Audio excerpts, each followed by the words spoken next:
प्रार्थी रिटायर्ड उप प्रबंधक SBI के आनंदराव देशमुख ने वर्ष 2015 में HDFC लाइफ का बीमा पॉलिसी करवाया था, जो कि वर्ष 2023 में लगातार फोन के द्वारा बताए गए अलग अलग खातों में कुल 20,90,028 रुपए दिया गया। प्रार्थी को फ्रॉड होने की आशंका होने पर थाना कोतवाली में प्रार्थी के द्वारा शिकायत दर्ज कराया गया। मामले की गंभीरता को देखते हुए पुलिस अधीक्षक महेश्वर नाग के निर्देशन एवं नगर पुलिस अधीक्षक आकाश श्रीमान उत्तर प्रदेश, पुलिस अधीक्षक साइबर सेल श्रीमती गीतिका साहू के नेतृत्व में पुलिस टीम द्वारा नोएडा में लगातार 3 दिनों तक बैंक कर्मी एवं किराएदार बनकर रेकी करते हुए एक होटल के पास घेराबंदी कर लवकुश पिता अतेंद्र सैनी निवासी प्रतापगढ़ नोएडा उत्तर प्रदेश, राहुल कुमार पिता रामदुलारे यादव निवासी लालगंज नोएडा उत्तर प्रदेश को पकड़ा गया। गिरफ्तार आरोपियों को न्यायालय में पेश किया जा रहा है।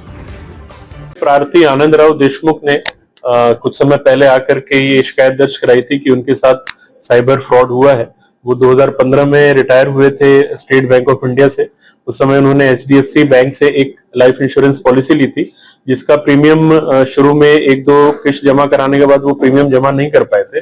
2023 में उनके पास फोन आया कि अगर आप इस पॉलिसी को रिन्यू कराना चाहते हैं तो कुछ अमाउंट आप दिए हुए अकाउंट में डालेंगे तो आपका पॉलिसी रिन्यू होगा और मैच्योरिटी का पूरा अमाउंट आपको मिल जाएगा। वो फोन पे जो फोन आने के बाद झांसे में आ गए और उन्होंने दिए हुए बैंक अकाउंट में लगातार थोड़े थोड़े अमाउंट्स डालना चालू कर दिया।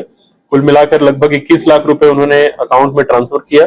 तब उनको एहसास हुआ कि कुछ इसमें गड़बड़ है और उन्होंने थाने में आकर के FIR लिखवाई थी। FIR के पश्चात हमारी जो साइबर सेल है उसने जो भी फोन्स आ रहे थे और जो बैंक अकाउंट दिया हुआ था उसका टेक्निकल एनालिसिस किया और एनालिसिस के माध्यम से ये समझ में आया कि नोएडा से इनके पास कॉल आ रहा था और लगातार जो पैसे हैं जो ये अकाउंट में डाल रहे थे उसका विड्रॉल भी नोएडा में हो रहा था। सूचना पे हमारी टीम, साइबर सेल की टीम नोएडा गई थी और नोएडा में 3 दिन तक कैंप करने के पश्चात 2 आरोपियों को हिरासत में लिया गया। एक लवकुश है और एक राहुल है। ये दोनों जो है पूर्व में ही कॉल सेंटर में काम करते थे और इस तरीके से लगातार लोगों को फोन करके ठगी करते थे झांसे में लेकर के, और इन्होंने अपने आप को IRDA का रिप्रेजेंटेटिव बना करके देशमुख जी के साथ में ठगी की थी।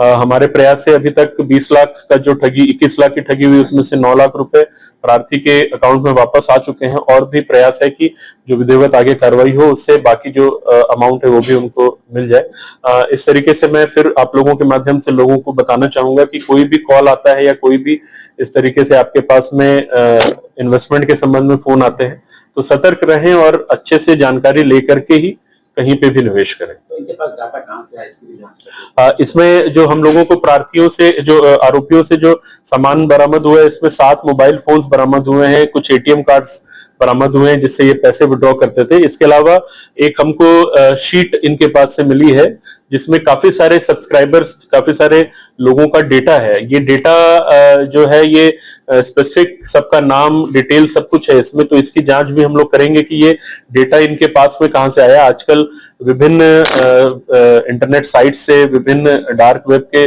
सोर्सेस से भी ये डेटा लीक होता है। तो इस डेटा के बारे में हमको जानकारी और लेना है। अभी विवेचना में है मामला, अभी और पूछताछ करके हम डेटा की भी जानकारी लेंगे ताकि ये समझ में आए कि इनके पास ये जो डिटेल्स आए थे लोगों के, ये इन डिटेल्स के बेसिस पे ही ये लोगों को रैंडमली फोन करते थे, उनको उनका नाम और उनका डिटेल बताते थे। लोगों को ये यकीन होता था कि ये जेन्युइन कॉल है, कोई फर्जी कॉल नहीं है। अभी फिलहाल जो इनसे पूरी जांच में बात सामने आई है कि ये 3 लोग मिलकर के ही काम कर रहे थे, जिसमें से 2 लोग ठगी का काम करते थे और एक महिला को इन्होंने एम्प्लॉय के तौर पे रखा हुआ था पेरोल पे। उनको जिम्मेदारी ये दी हुई थी कि वो अकाउंट में जो भी पैसे आते थे उसको विड्रॉ करते थे। महिला की भी पहचान कर ली गई, उनको नोटिस देकर के बुलाया गया है।